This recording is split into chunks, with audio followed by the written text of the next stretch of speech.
Everyone, in this video we're going to be going through some of the basics of tingling sensations, trying to understand more about why people get tingling sensations, what's the cause of them, and of course what they can do about them. So tingling sensations, especially in the shoulders, the arms, down to the hands and fingers, or in the lower back down to the legs and to the feet and the toes, is usually going to be caused by a different variety of things. There are a few things we'll go over in this video which are going to be some of the main causes. But then we're also going to go through some of the ones which are some of the more rare causes, just so that you're aware of what things potentially may be. So the most common cause to have this kind of tingling sensation, whether it's on one side or both sides, is going to be what we call a pinched nerve. So the pinched nerve concept really means that there's some sort of interference in the nerve system and it's preventing that nerve from working properly. So the easy way to think of the nerves is kind of like wires. So if you have a wire that's running along, say I have a wire that's in front of me here on the desk, and I start to put some pressure on it, it can potentially start to reduce how effective that wire is going to be. Now imagine this is plugged into your phone and it's charging. Some of you may see this before where a charger doesn't work quite well. It's charging, but it won't do, say, your fast charging, it won't charge as accurately, sometimes it may just stop working, then it will start working. These are all examples of that wire not working as well as it should be.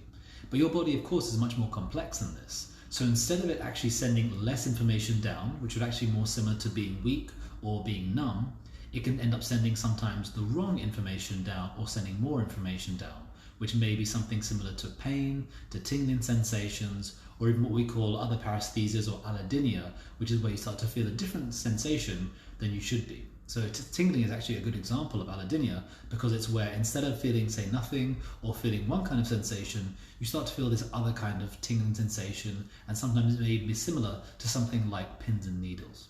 So that's one of the main reasons that it happens. And in terms of where that nerve gets pinched, really it can be pinched at any point along the line of that nerve. Of course, there are some places which I'll go over today which are going to be the most prominent and the ones that can have the most effect, but it can be anywhere along that wire. As I mentioned, say if you imagine I've got a desk in front of me and I had a wire going along and it's, say, 1 meter long.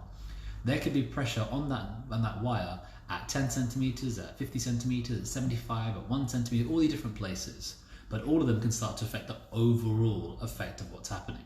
However, generally, much like, say, that wire, the information is not going to be going backwards back into the plug. It's only going to be going outward to what it affects. The nerves in your body, they do work in both directions. However, typically, it's less likely that something is going to be going up the path rather than down the path.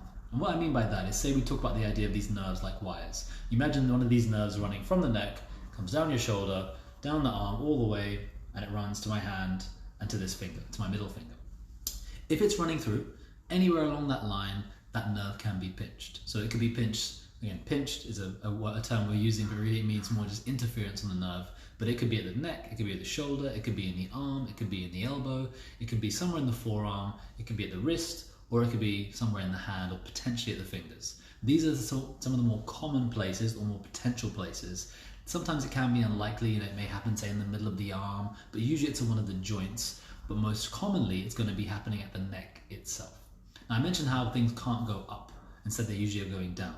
So again, there can be very rare cases, but very, very typically, if you have something which is affecting, say, in your wrist, it's not likely to give you this tingling sensation further up the arm and to the neck. However, things can go down, as we talked about. So there can be a pinch in the neck that could lead to a tingling sensation through the shoulder, through the arm, and all the way to the rest of the fingers as well. It can potentially also be a pinch here that only causes the tingling sensation in the hand as well. And in many times, this is how people think that they have carpal tunnel syndrome, but it actually may be the wrong diagnosis because it may be something coming from here, especially if they don't have a history of overusing their hand and their wrist in that particular fashion.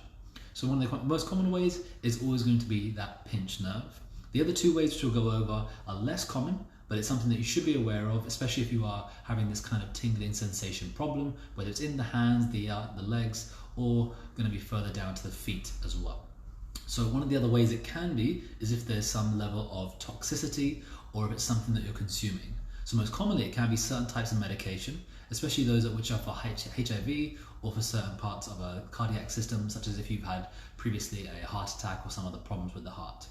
These are certain medications which can potentially cause tingling sensations, and if you are on medications, it's always valuable for you to contact your doctor and talk to them to see if this is a potential normal side effect.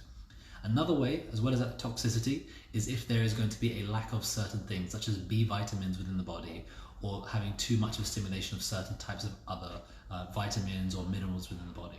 However, it's most commonly going to be due to medication, at least in terms of the toxicity that we're talking about. So number one, of course, we can talk about the most common one, which would be the pinched nerve or the interference of the nervous system. Number two is going to be going over more about the neurotoxicity within the body, so chemicals you're taking in, maybe medication. And the third, pardon me, and the third potential one is going to be pathologies. So there's certain particular conditions where it may be a normal side effect or a normal symptom as part of that condition. So typically these may be ones which are also affecting the nervous system, but may have a bigger pathological effect, which you do need to see a medical doctor for. This may be things like, say, leprosy. This may be things like, say, even cerebral palsy or different types of fibrosis as well. What's the word I'm thinking of? And Raynaud's phenomenon as well. So if there are these kind of issues, of course you need to make sure you're getting medical care and make sure that you're having that checked up on, but be aware that that may be the underlying cause behind the tingling sensation. If, however, say you're not on any of those medications and you do not have any kind of underlying disease, pathology or condition, then it's most likely in a high percentage of cases that it's going to be due to some level of pinched nerve or nerve interference within the nervous system. Usually this is going to be most commonly at the neck, or potentially it can be at the lower back. However, it is also possible that a pinch of the neck may affect things further down.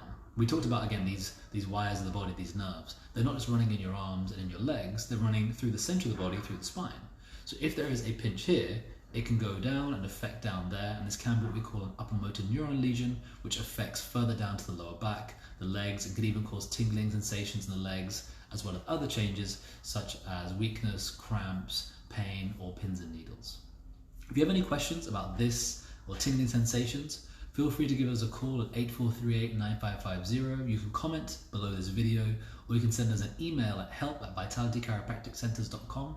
I'll get back to you as soon as possible.